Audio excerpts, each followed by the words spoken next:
Assalamualaikum warahmatullahi wabarakatuh. Perkenalkan, nama saya Aliari Sarpan. Di sini saya akan menjelaskan tentang demam berdarah dengue atau biasa disebut dengan DBD. Demam berdarah atau demam berdarah dengue atau biasa disebut dengan DBD adalah penyakit yang disebabkan oleh infeksi virus dengue. Virus ini masuk ke dalam tubuh manusia melalui gigitan nyamuk Aedes aegypti atau Aedes albopictus yang hidup di wilayah tropis dan subtropis. Ciri-ciri nyamuk Aedes aegypti: yang pertama, warnanya hitam dengan belang-belang putih di seluruh tubuhnya. Yang kedua, berbadan kecil. Yang ketiga, biasanya menggigit pada siang hari dan sore hari. Yang keempat, senang menghinggap pada pakaian yang digantung, kelambu, atau di tempat yang gelap dan lembab. Yang kelima, jentik nyamuk berperan aktif di dalam bak air atau kolam. Dan terakhir itu, kemampuan terbangnya kira-kira 100 meter. Kasus DBD di Indonesia. Secara nasional, kasus demam berdarah dengue atau biasa disebut dengan DBD semakin bertambah. Berdasarkan data yang dirilis oleh Kementerian Kesehatan, jumlah kasus DBD per 29 Januari 2019 mencapai 13.683 dengan jumlah meninggal dunia 133 jiwa. Jumlah tersebut pun semakin bertambah ditandai dengan jumlah kasus DBD hingga 3 Februari 2019 yang mencapai 16.692 kasus dan 169 orang diantaranya dinyatakan meninggal dunia. Kasus terbanyak ada di wilayah Jawa Timur, Jawa Tengah, NTT, dan Kupang. Sementara itu, terhitung sejak minggu pertama 2018 hingga minggu pertama 2019, distribusi penyakit suspek DBD tertinggi berada di Jawa Timur dengan jumlah suspek DBD 700 orang. Diikuti Jawa Tengah dengan suspek 512 orang dan Jawa Barat dengan suspek 401 orang. Suspek DBD diartikan kasus DBD yang terjadi belum tentu positif, tapi sudah harus menjadi kewaspadaan bagi masyarakat dan pemerintah. Penularan DBD. Demam berdarah hanya dapat ditularkan oleh nyamuk Aedes aegypti betina yang tersebar luas di rumah-rumah atau tempat-tempat umum. Nyamuk ini mendapatkan virus dengue ketika menghisap atau menggigit orang yang sakit terkena DBD atau orang yang tidak sakit tapi di dalam darahnya terdapat virus dengue.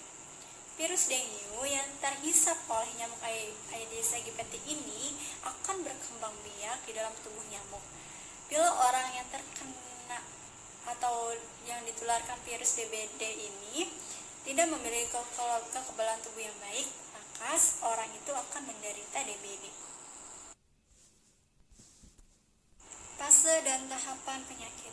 Setelah nyamuk menggigit, kemudian virus dengue akan masuk ke dalam aliran darah kita. Virus dengue akan mengalami tahapan inkubasi terlebih dahulu, kemudian akan memunculkan tanda dan gejala dalam 3 tahapan.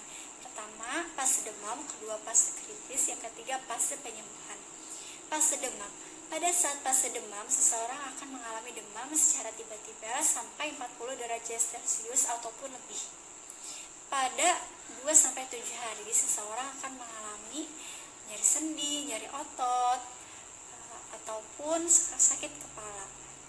Jika demam tersebut masih bertahan sampai 1 minggu atau 7 hari, maka seorang itu tidak dapat dikatakan mengalami penyakit DBD. Yang kedua, fase kritis.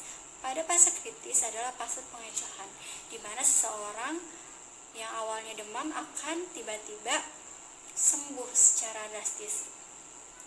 Padahal pada fase ini seharusnya seseorang akan tetap mengalami perawatan oleh dokter, karena jika tidak, trombosit akan turun dan akan mengalami pendarahan yang tidak terduga. Selama 1-2 hari tidak diobati secara tepat, maka akan mengalami akibat yang fatal. Yang terakhir yaitu fase penyembuhan. pada fase penyembuhan seseorang akan mengalami demam kembali. Tapi tidak perlu khawatir, pada fase penyembuhan ini trombosit akan naik dan cairan tubuh yang awalnya pada mengalami fase sebelumnya turun akan naik secara perlahan dan akan di atas rata-rata atau normal. Orang yang sakit demam berdarah bisa dikatakan sembuh jika jumlah trombosit dan darah putihnya kembali normal setelah dites. Tanda dan gejala DBD. Pertama, demam dengue. Gejala demam dengue klasik biasanya ditandai dengan demam tinggi mencapai 40 derajat Celcius lebih selama 4-7 hari setelah digigit nyamuk, disertai dengan gejala pertama, sakit kepala parah, kedua, nyeri pada bagian belakang mata, ketiga, nyeri otot dan sendi parah, keempat, mual dan muntah, kelima, ruam. Tanda dan gejala DBD. Demam berdarah dengue atau dengue hemorrhagic fever.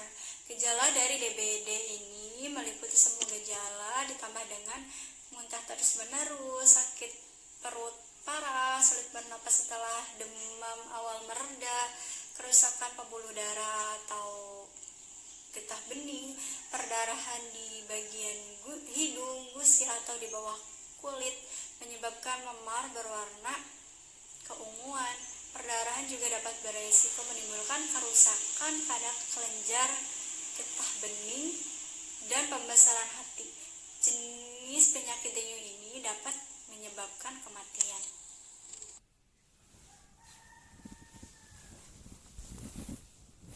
Yang ketiga, dengue shock syndrome. Gejala dari dengue shock syndrome adalah yang paling parah.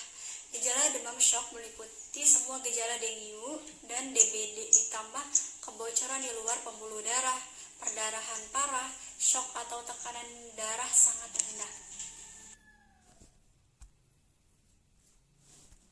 Faktor-faktor resiko DBD: tinggal atau bepergian ke daerah dengan iklim tropis atau subtropis.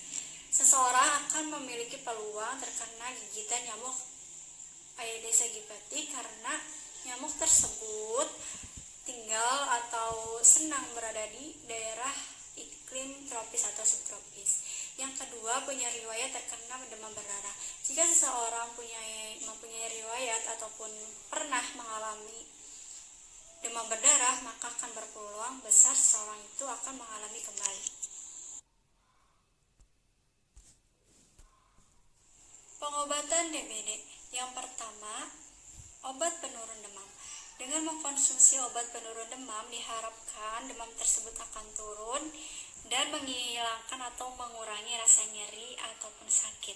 Yang kedua, istirahat yang banyak di tempat tidur.